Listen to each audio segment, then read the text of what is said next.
Good morning. Morning, everyone. Almost afternoon, but good seeing you. Good having you on 11:11 today. I'm Chaplain Gary. I have been on the previous Fridays, been doing a study, just information on grieving. Grieving is a very important part of our life. We all will go through that sooner or later, if you haven't already. But don't forget, just an announcement for Tuesday, this coming Tuesday, at 1 o'clock in the Roost, which is next door to the chapel here. We're having a 6-week grief educational and support group. These are the flyers. You probably have seen a flyer, but just reminding you, and I'm reading it to you, grief is the pain that accompanies loss. It has no timetable, and even though we may try, we cannot avoid the deep emotional pain. Grief is universal and unique for us all. If you are grieving a loss and you would like to support your journey, join Chaplain Gary and Michelle for a 6-week program to honor and support the grieving process. This program was developed by Ametis Hospice. Provides opportunities to explore the grieving process through discussion, handouts, personal reflections, exercises, and practices at home. In other words, homework. So, Tuesday, show up. It's October 31st. 6 weeks. We'll go through October the 1st. That's August 31st, beginning this Tuesday. And we'll go through October the first Tuesday in October. So, well, today, as we conclude our study on grief, I would like to just share some myths. I've shared a lot of facts, and I'm going to add some facts on this, but I just like to share some myths that go around when it comes to grieving that people think is a part of grieving process and is not. So I hope that you will get something out of this, and then I will talk about how we can help each other going through the grieving process. So first of all, the first myth, the pain will go away faster if you ignore it. And you know, we've had a lot of people think that trying to ignore your pain or keep it from surfacing will only make it worse, folks. For real healing, it is necessary to face the grief and actively deal with it. So don't think you're going to run away from it, because it's going to hang on. It's just going to hang on. Another myth, it's important to be strong in the face of a loss. Well, you know, feeling sad, feeling frightened or lonely is a normal reaction to loss. Crying doesn't mean you're weak, by no means. You don't need to protect your family or your friends by putting on a brave front. Showing your true feelings can help them and help you. I have sat with many of people, and as I walked out of the room of the loved one dying, they would look at me and say, I've got to be strong for my family.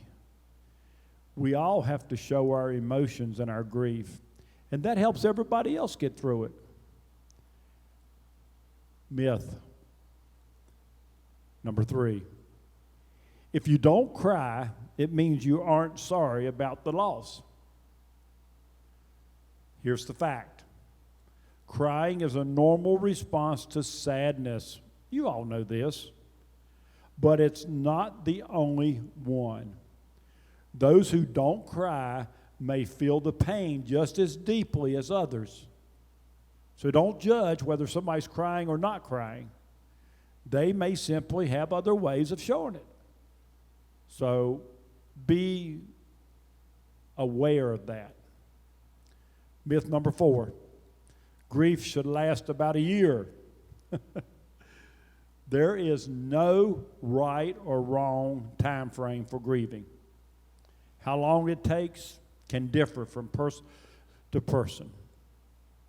And I'll be honest with you, I've been grieving over a death of a real close person in my life for probably 2 years now.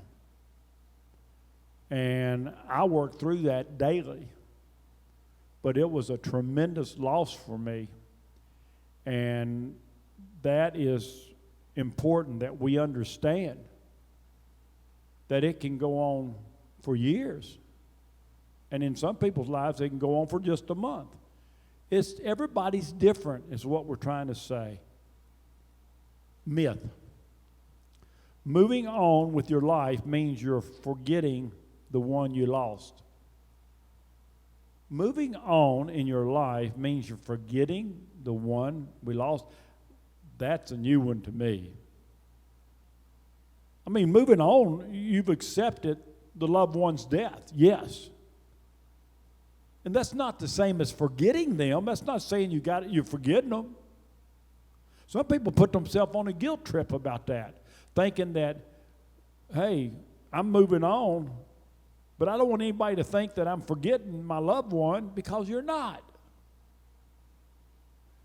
You can create a new life and still feel your loved one's memory as a part of you. So that's very important that we understand that.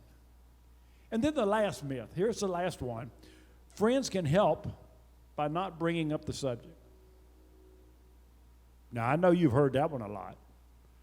Friends can help by not bringing up the subject of the one that you lost. Now, here's a fact. People who are grieving usually want and need to talk about their loss. We're going to do that in our program that we're starting Tuesday. Bringing up the subject can make it easier to talk about. And that's what's so important that we understand. So, there's some myths. How can you help a grieving friend? By not saying those myths, by not saying those things, or a relative. Number one, and I kind of shared this last Friday, but I need to reshare it, but I'm doing it in different words. Don't worry about what to say. Simply bring yourself, be there, and show that you care. You don't have to say a thing. Don't feel you have to have the answers, because we do not have the answers. Just be a good listener.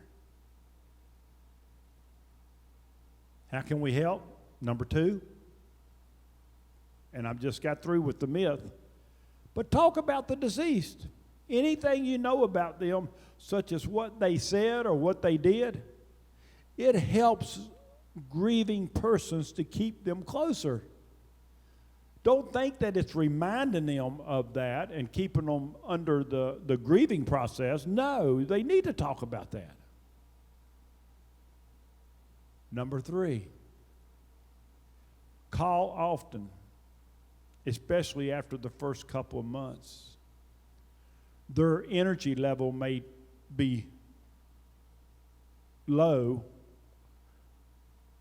Matter of fact, may look low to you, but make the effort to help them through a call, through a voice. And that will help them. Send cards, even after the funeral, after the loss. They are always helpful. You know, there's a disappointment when we finally quit coming. How many times have we talked about that? We say that loved one that's going through the grieving process, we say, well, Right now they got a lot to do, but after it's all over with and everybody's gone, that's when they're going to realize what's happened. Folks, it's all a part of grieving. The funeral, the doing things, whatever it may be, the satisfaction of doing what the loved one wishes, fulfilling those wishes. That's important. Number 5, do you help a grieving friend? You do visit home after the funeral service is over with, but stay just a short time. Don't stay there and talk and talk and talk and talk. They need their time and space too, but just make a short visit and just let them know you're thinking about them. Some people, and I hate to say this, don't know how to leave. But just a short visit. They'll appreciate that more. Number 6, if you want to do something with or for the bereaved, give them or her an opinion. Some days they just can't cope with something to do. You don't have to be doing something all the time. Just share. Number 7, don't avoid the person when you see them for the first time after the funeral. Go up to them. Shake their hand, put an arm around them, let them know that you're thinking about them. And don't try to fix it. Just let them talk. Especially the first time you see them after the loss of a loved one. And number 8, try not to look startled when the bereaved mentions the deceased. Let them talk. And you join in. But talk about the deceased, the loved one, as much as they can. Or that they would like to. Number 9. Don't try to get the mind of the griever off of the loved one. That is impossible for a long time if the relationship was close.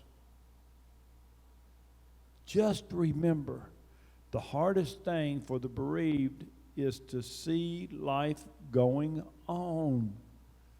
Please remember that.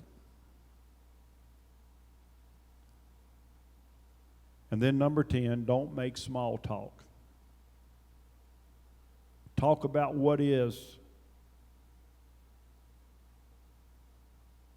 the most important things. Or what is uppermost in the griever's mind. Talk about that. That's important. Number 11, don't be uneasy if you cry and the bereaved doesn't. Don't feel uneasy. A person can only cry so much. And the bereaved may have cried so much that they can't cry anymore. And you shed tears. Don't feel weird about that. Just understand. Reactions don't tell you that the hurt's gone, because the hurt's always there. Number 12, don't talk about what the deceased might have been spared by the death of that loved one. Those things bring no comfort. Number 13, don't remind the person of what they have left, such as other children. At that time, all the bereaved can think of is what he or she has lost and the feeling that there is no future. Folks, you know, and I've shared this, and this is important. The deeply grieved loved one does not want to think about tomorrow. Really. They don't. Number 14, how you can help the bereaved. Things you could do to be helpful.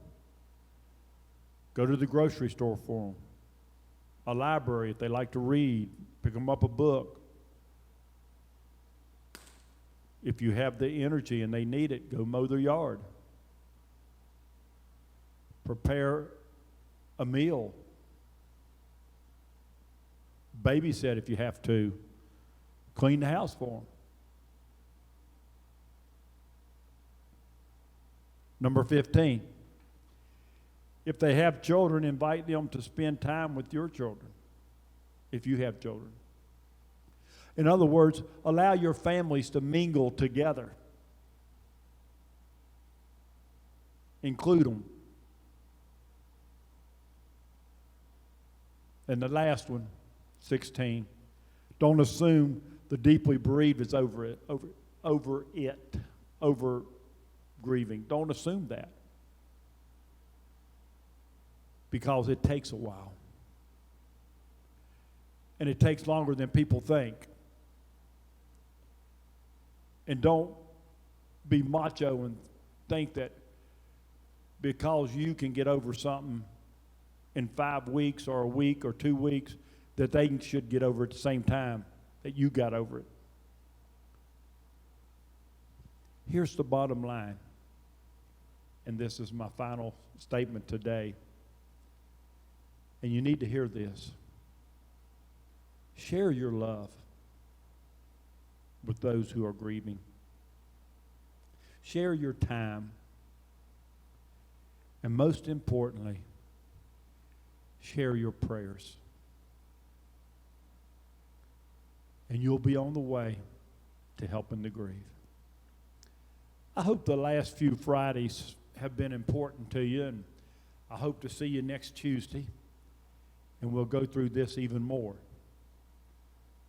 Because this is something that we need to take seriously.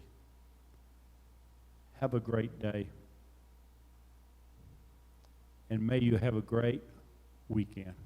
Thank you for letting me share a part of your life, a part of your time. I appreciate you.